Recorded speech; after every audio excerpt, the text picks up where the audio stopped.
Please stand for the pledge.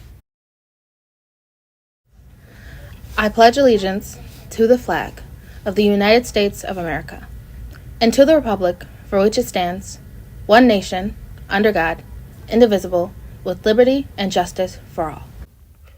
Seniors, please stop by the guidance office to pick up a copy of the senior event calendar. Here's a look at the most notable senior events coming up.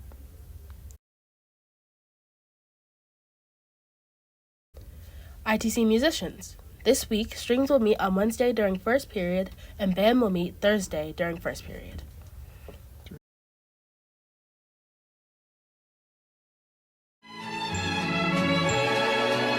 You may be asking yourself, Jahzara, why is any of this important?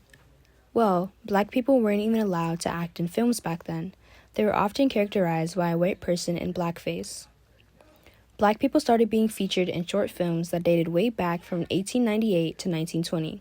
They were then allowed to act in feature-length films in the 1940s, with the rule being that they had to act as slaves, laborers, and mammies. Despite these limitations, African Americans still overcame this predominantly white industry. Like Hattie McDaniel, for example, who became the first black woman to win an Oscar in 1940 for her film Gone with the Wind. Although it was a film about a white woman rebuilding a plantation, McDaniels' role in the film was only credited as Mammy. Oh, Mammy, I'm so thin and pale. But since then, black Americans have been making first and winning awards for non-stereotypical roles, like Diahann Carroll, who broke racial barriers for being the star of her own television show Julia in 1968, and even being the first African-American woman to win an Emmy for that performance.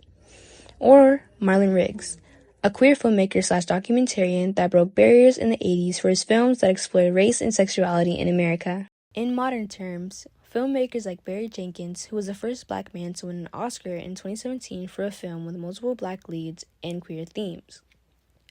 Or filmmakers like Jordan Peele, the first black man to win Best Original Screenplay for his film Get Out in 2018. There's also the highly acclaimed Ryan Coogler, a prominent director who portrays black culture with his films. Coogler has surpassed films like The Titanic and La La Land with a groundbreaking 16 Oscar nominations for his latest film, Sinners. Hattie McDaniels and Diahann Carroll aren't the only black women to break barriers in film. There's Ava DuVernay, the first black woman to win Best Director at a Sundance Festival for her film Selma, a story about Martin Luther King Jr. and the Civil Rights Movement of 1964.